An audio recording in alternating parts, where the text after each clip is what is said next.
A horrifying experience for one local woman, one that scammed her out of thousands of dollars. It's called the jury duty scam, and you may have heard of it. And you may think you wouldn't fall for it.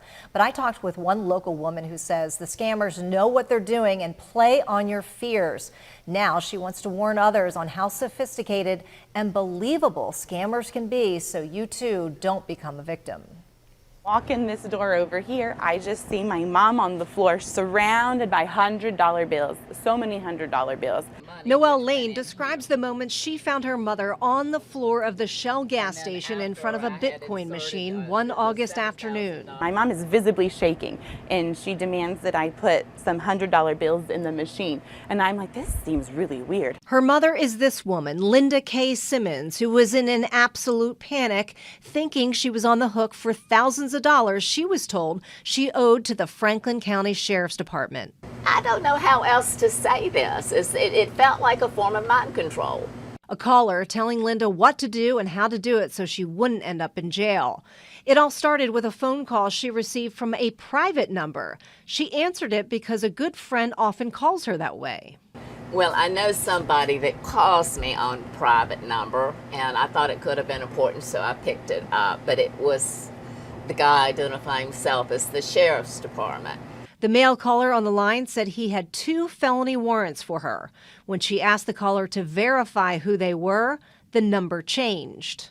And he says, well, wait 1 second, and then he's put somebody else on the phone. I don't know how they did this, but then the call said Sheriff's Department. I guess they had spoofed the numbers. Well, I found out that was true. The caller then proceeded to tell Linda she was sent grand jury notices by email that she had signed and returned to them, confirming she would serve on a grand jury. She didn't show up, and now they had 2 felony warrants for her for $7 grand each. I needed to go get $7,000 and take it to a machine.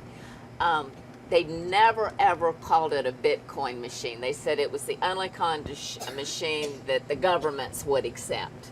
What transpired over the next 5 hours was nothing but sheer panic for the 71-year-old.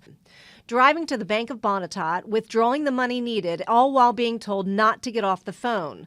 The worst part, Linda says, they knew where she was. And I guess he was following along somehow or another, and he knew I was on Hardy Road, and he knew I had my granddaughter. She says the callers were believable, aggressive, and wouldn't let her drop off her granddaughter. So she followed instructions. They walked her through how to deposit money into the Bitcoin machine, all while fearing she was going to jail. I was so caught up in what was going on, and my granddaughter sitting here beside me, that I just fed the money into the machine. Despite numerous warnings about possible scams, she continued feeding money into the machine. It wasn't until her daughter walked into the store to tell her to stop that she realized she was being scammed. I tell her, stop, don't do anything else. Like, don't put any other money in here. It's too much. This is a lot of money.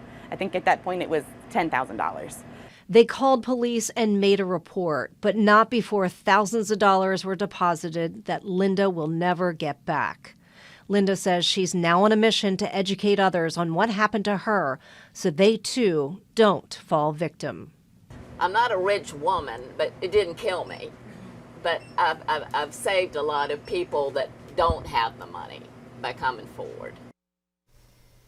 Can you imagine? Linda says this story has been posted to Facebook, and she has received countless private messages from others who also fell victim to the scam. She's now on a mission to help spread the word so others don't go through this terrifying experience. Could you imagine 5 hours? And she was told not to get off the phone, don't stop anywhere, don't go anywhere, this is what you had to do.